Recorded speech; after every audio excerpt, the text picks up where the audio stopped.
Gundam.tk presents Reborns Cannon.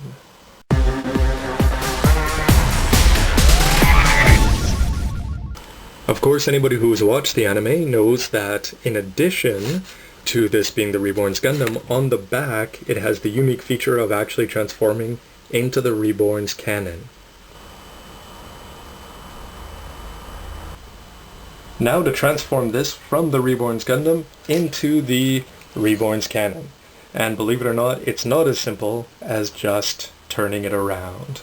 The first thing you're going to do as part of the transformation is to bend the arms back, and you're going to dislocate the shoulders. And if you saw it there, this little gray part should pop out on both sides.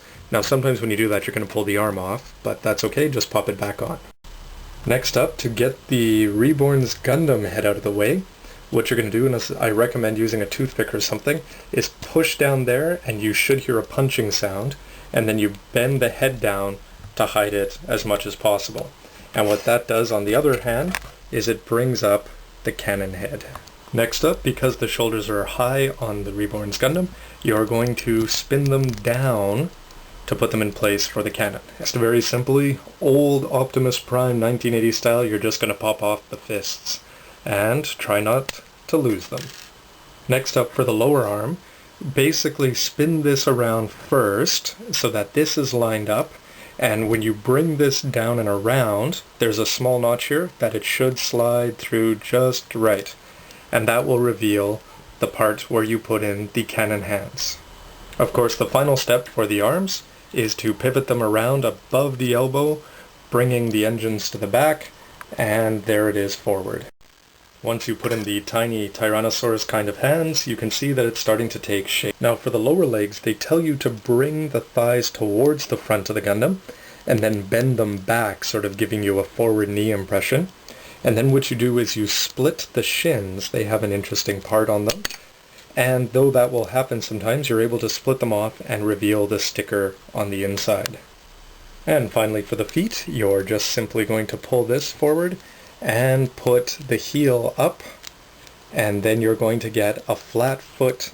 Once you've got the feet flat, bent a little bit forward and opened up, then you're going to just spin these into place so that the cannons are ready to go. And remember that all four of these move independently, and they're also able to move in and out and side to side. Make sure you close up that thruster, and then swing down the beam sabers, and just pop the head up a little bit more, and pretty much that is it. As for putting the weapons onto the Reborns Cannon, with the shield you pinch these two sides in, and with the rifle you're going to bend this down forward, and they both have a similar peg here that you can see, and that will attach onto the forearms. You can see there on the right forearm that this is where the shield is going to attach into. And then you just do the same thing with the rifle. Here's a down-up shot of the Reborns Cannon, which overall I have to say looks a lot better than I expected it would. Now for the spin-around shot.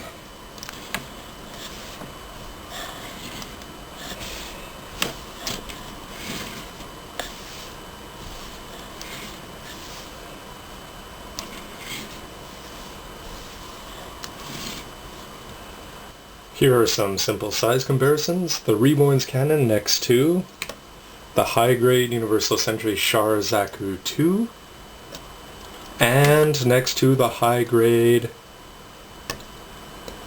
High New Gundam. You can see that the Reborns Cannon is a little bit shorter. As for posability with the legs, they're very impressive on the Reborns Gundam. You're able to move them out about this far, so not very much. But where it's impressive is with the front back. If you're bending it back at the knee, you can almost get a 90 degree there. And because there's a joint here and here, you're able to bring it forward at the top one, but you're also able to bend it in here. So you can get a fair bit of posing like this as it's getting ready to launch forward. And for no reason whatsoever, if you did want to bring the legs all the way forward, you can do that as well and have him kick himself in the chest. Ankle posability is another strength of this Gundam. It's very similar to the 00 Gundam. You can move it here and here and back and forth. And actually the foot stays together very well, even though, of course, it can also be transformed like this for the Reborns Gundam. A few notes here about the waist.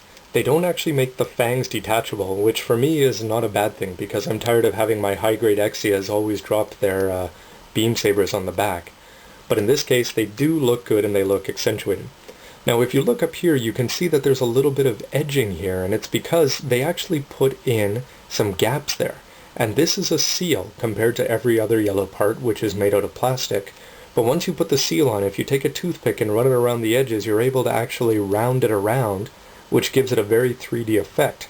So at first I thought they were being cheap by giving us stickers, but overall I'm pleased that they did because it makes the fangs stand out a little bit better.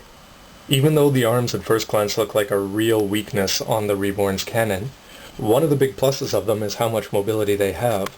The shoulder has a fair bit once you pop it out of its socket in the transformation and you swing this shoulder down, but you're able to move this all the way around with very little difficulty.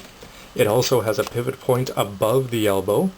At the elbow you can move the red part here, and you can also spin the wrists around here and move this up and down. But you'll notice here that there's a bit of a notch. So if you line this up, then you're able to bring the forearm all the way forward. And what about the head? Well, the head has some side-to-side mobility because it's on a ball joint, and it can also look up, but hardly at all, and a little bit down. And overall, I've just taken these off to get them out of the way, but you can see here the mobility. They're mounted on a ball joint here in the middle, and then these parts can move up and down independently, so that you're able to adjust the weapons or the thrusters in the case of the Reborns Gundam as you please. When I was painting my clear parts too, I also debated whether I should paint this clear visor green, but I decided that I liked the look of the sticker better than I would with just green eyes, so I kept it clear. If I had put green paint over it, unless I diluted a little bit, I think you would lose the effect. The cannon parts are a real plus on this because they're very easy to put in, and basically you line them straight up and down if you've got it in cannon mode, and then you put them sideways if you've got it in Gundam mode. But they don't want to fall out, and they're just stiff enough to stay in there properly. Probably one of my few complaints about this Reborns Cannon is that even though the arms are very small, with the gun, because it's situated a little bit back on the arm, you don't actually get very much of an effect of it from the front. I think it could have protruded a little bit longer and given it a little bit more visual impact. With a high-grade action base, of course, the options for the Reborns Cannon really increase. And here's how it looks from the back. So just some initial reactions. I remember when I watched episode 24 of season 2 of 00 Gundam, when Ribbons Almark is in this at the very end of the episode, sort of looking down over the mountain at Setsuna as he rushes towards him in the 00 Gundam, thinking, that is a very cool gun cannon homage. With the reds, the two big ones up on the shoulder and two bonus ones down here, small sort of weak arms, and the head is an absolute throwback. I was quite impressed with this, and I think that this model does a pretty good job of pulling it off. Some final thoughts on this Reborns Gundam.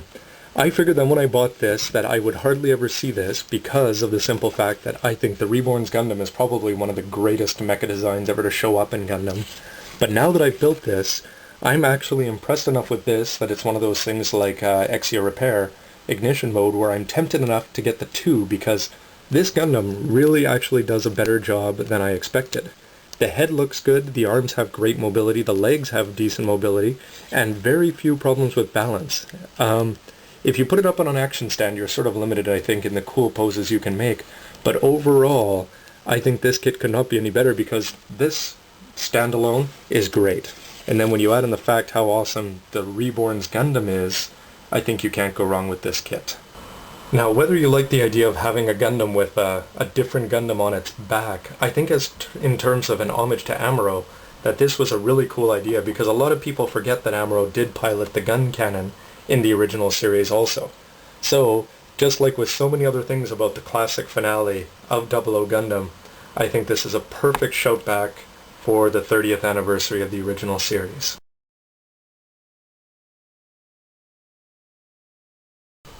So thanks for watching, everybody, and I hope that... And then you're going to spin this part And,